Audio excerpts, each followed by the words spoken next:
Último livro lançado em vida por Clarice Lispector e ganhador do Jabuti de melhor romance, A Hora da Estrela conta a história de uma alagoana órfã que vai morar no Rio de Janeiro e trabalha como datilógrafa. Virgem, ingênua e solitária, Macabé apenas vê a vida passar sem compreender muito bem o que lhe acontece. Eu sou Raine Sá e está no ar mais um Sobretudo.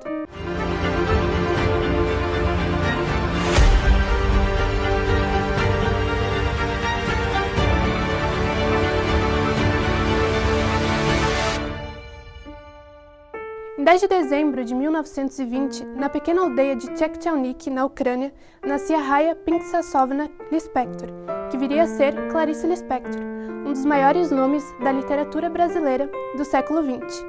Na época, a Ucrânia pertencia à Rússia e sua família partiu rumo à América 3 anos após a Revolução Russa, em 1917, devido aos conflitos, à miséria e à perseguição antissemita sofrida no país. Ao chegarem no Brasil, em 1922, os Lispector adotaram novos nomes e viveram por algum tempo em Maceió, no Alagoas, e depois, em 1925, fixaram residência em Pernambuco, no Recife. É no bairro da Boa Vista que Clarice viveu a infância, estudou e escreveu seus primeiros contos, que já tinham a característica de tratar das sensações humanas. Sua relação com Pernambuco era tão forte que, mais tarde, Clarice naturalizou-se brasileira e considerava-se pernambucana. A próxima parada da escritora foi o Rio de Janeiro, onde cursou a graduação em Direito e, no começo da juventude, trabalhou como professora particular e tradutora, até assumir uma vaga de redatora e repórter na Agência Nacional, que marca o começo da carreira de Clarice no jornalismo. Ciente que a morte estava próxima, Clarice coloca um pouco de si em Macabéa e em Rodrigo, narrador personagem da história, e nos revela seu processo de criação, assim como suas angústias sobre a morte. Macabéa, protagonista de A Hora da Estrela, é uma jovem que, tendo ficado órfã de mãe e pai, foi criada por uma tia que a maltratava. De corpo magro e sem beleza, ela é virgem, ingênua e solitária. Nada parecida com as mocinhas dos filmes que vemos por aí. Nordestina, se muda para o Rio de Janeiro, assim como muitos brasileiros em busca de emprego. Lá, ela mora em uma pensão e precisa dividir o quarto com outras 3 moças. Uma delas lhe empresta um rádio-relógio, e seu único prazer é passar horas e horas ouvindo a programação. Ela é contratada por Raimundo como datilógrafa. Ela não é atraente como a colega Glória ou inteligente, e só não é despedida pela compaixão de Raimundo. Arruma um namorado, o simplório e ambicioso metalúrgico Olímpico, mas é trocada por Glória. Vivendo uma vida que não parece lá muito empolgante, Macabéa decide ir a uma cartomante, que no cinema é vivido pela magistral Fernanda Montenegro, e é nas cartas de Madame Carlota que sua vida muda completamente. Este livro é como uma espécie de resposta às críticas que chamavam Clarice de alienada por não adentrar a temática social que estava em voga entre seus colegas contemporâneos. De maneira alguma, a autora sai do psicológico, do romance introspectivo, que é sua marca literária, mas ela expõe a problemática social do Brasil e fala sobre a migração do nordestino, representado por Macabéa e sua adaptação ao centro urbano do país. Ao falar da personagem, ela diz que Macabéa é tão pobre que só comia cachorro-quente, mas que este não era o ponto do livro, e sim a miséria anônima, a inocência pisada. A história de Macabéa é a história de um fracasso coletivo, de um fracasso de cidadãos de sociedade, e um fracasso que não tem fim, mesmo que o narrador insista em ter esperança no futuro. A ausência do narrador no longa é a grande mudança entre o livro e o filme. O livro começa com a apresentação do narrador-personagem, Rodrigo S.M., que é quem vai conduzindo o nosso sentimento ao longo da narrativa.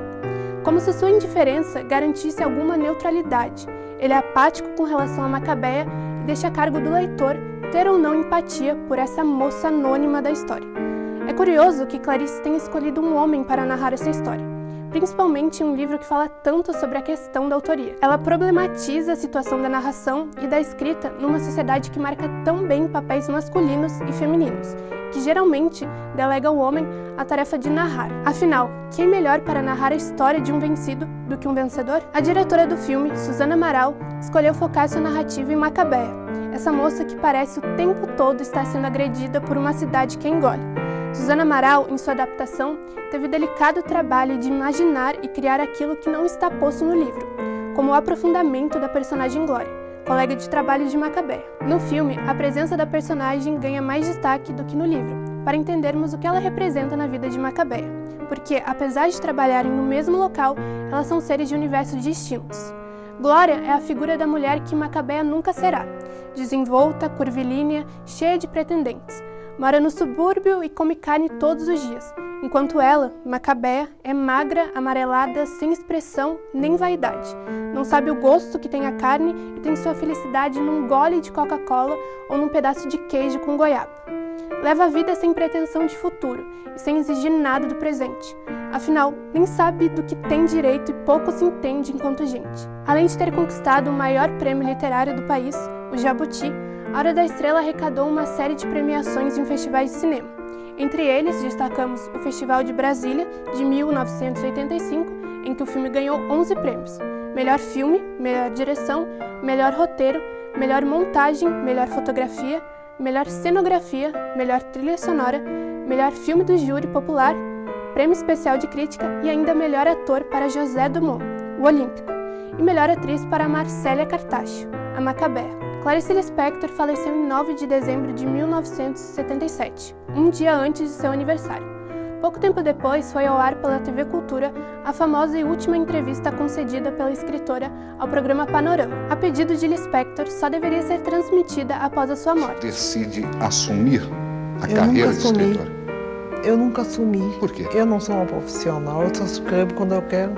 No ano seguinte, A Hora da Estrela recebeu o prêmio Jabuti na categoria Melhor Romance e foi publicado com a ajuda de Olga Borelli, secretária de Clarice, o último romance em que a escritora estava trabalhando, Um Sopro de Vida, Pulsações, escrito entre 1974 e 1977. Eu fico por aqui e espero que tenha gostado do tema que a nossa literatura tem a oferecer. Siga acompanhando a gente aqui no nosso canal do YouTube e nossas redes sociais, em @abj_notícias. Até a próxima. Tchau!